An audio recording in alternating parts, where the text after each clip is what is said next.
All right, here we are. I've got the garage empty because it is time to do some diagnosis on poor old Alex and his battery or power issue. So his battery's all topped up, ready to go. I'm gonna go pop that back in, bring Alex in and see if we can't work out what's going on here.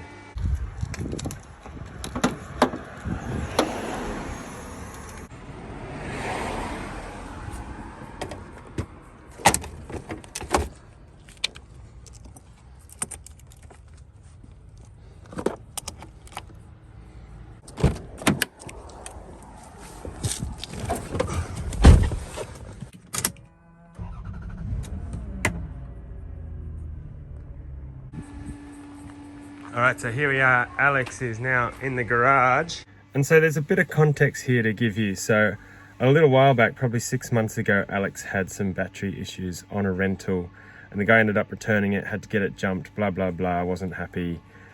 And when we looked at it, we couldn't find any issues with Alex, put him back out on the road. He had the problem once more and then it disappeared.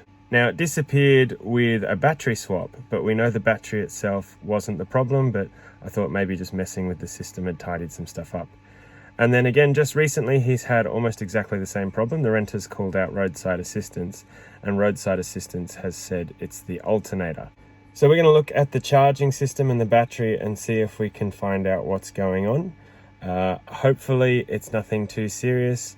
At worst, it's a new alternator, which is annoying, but not a big deal. But there are a few things to take into consideration when we're trying to work out what's going on here.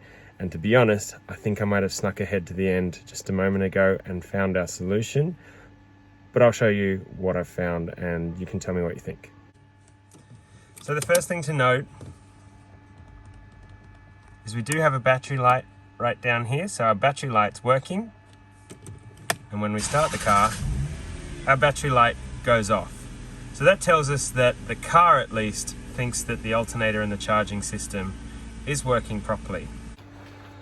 And so that means we can instantly rule out catastrophic failure of the alternator, and also our battery is not completely dead either, which we know because we just charged it. So the next thing we want to do is a voltage test. And so here we go, I have my trusty little altimeter here. And so here we go, let's see what we've got. We've put a positive in there, touching, negative. There we go, almost 13 volts on the battery. That's great, battery is nice and healthy. And then we want to compare this to what happens when it's running. Now, ideally, we'd see about 14 volts when it's running. That's how much we should be getting out of the alternator. So if it steps up, then we know the charging system is working. So car is running. See what we get now.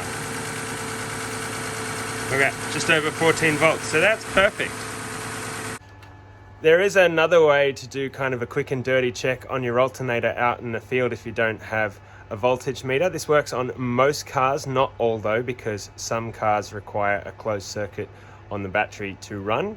But for most cars, what we can do is start the car, then disconnect the battery, and if the car keeps running, then the alternator's doing its job. So let's see what happens here. So we've started the car. Right now the battery's in circuit. I have loosened it up a little, and if we take this off, the car still runs.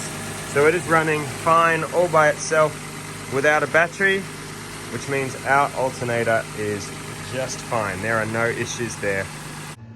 So what does that tell us? Well, right now the charging system's working the way it should. The battery's got a good voltage and the alternator is charging the battery. So, and that's kind of consistent with the story because it has been an intermittent issue. It's only been happening to people out on rentals.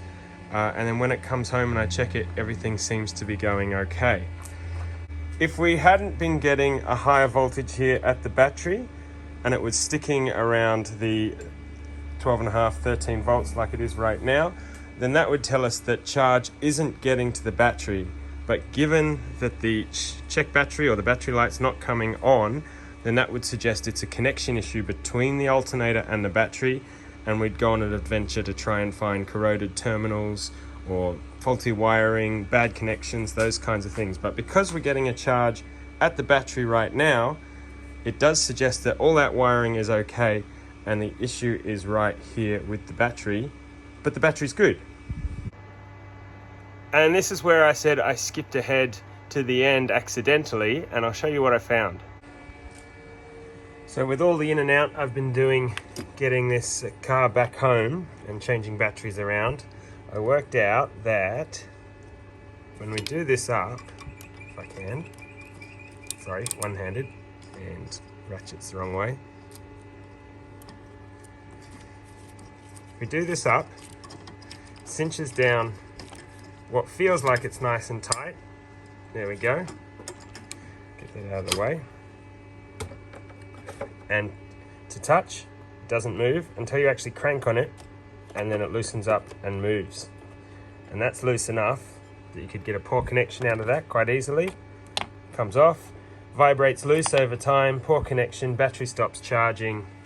And that's consistent with what's been going on in the past. Have something like that happen, someone comes over, messes with it to jump it, re-establishes the connection, off they go, lasts for a little while longer, and then a few miles or days down the track, it causes problems again. So I'm not quite sure how we ended up, well, I know how we got this battery because I put this battery in out of another car, but I'm not sure how the battery that was in it before had that problem, but I'm guessing that's what it was as well, because I swapped out a battery that's pretty much like for like. So I've called on Lexi over here. Lexi is out of action at the moment because one of the renters had a bit of a bingle, and so she's on the shelf waiting for the assessors to come back on that. But one thing about Lexi is she has a brand new chunky battery in here, and so we're going to switch this over there, make sure we have a nice tight connection, and then that'll get Alex back on the road and working whilst Lexi sits on the sideline with a slightly small battery. So let's switch those over and see if we can get a good connection.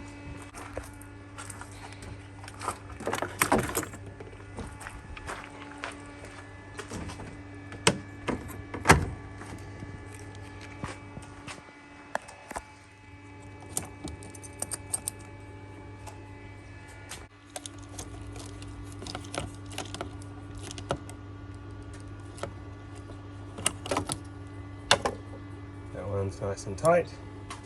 And now for the moment of truth. I'm gonna have to loosen that off, which is a good sign. Crank this down nice and tight. It's still very close to maxing out. Maybe not completely. I can still get my thumbnail just in between those two. But that is now extremely tight. There's no movement in that at all. No movement on the positive. And I suspect that is our problem fixed. And just for giggles, we'll double check this battery as well. There we go, a nice healthy 12.3 volts on its own. Start it up.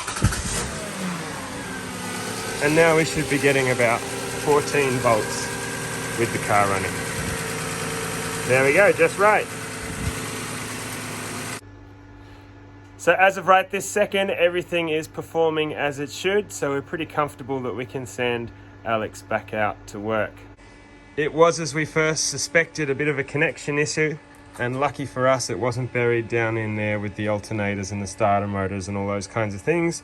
It was out here at the battery with a battery terminal connection not quite right. So we've got a bigger battery in there, the terminal now is slightly larger, and it's holding nice and strong.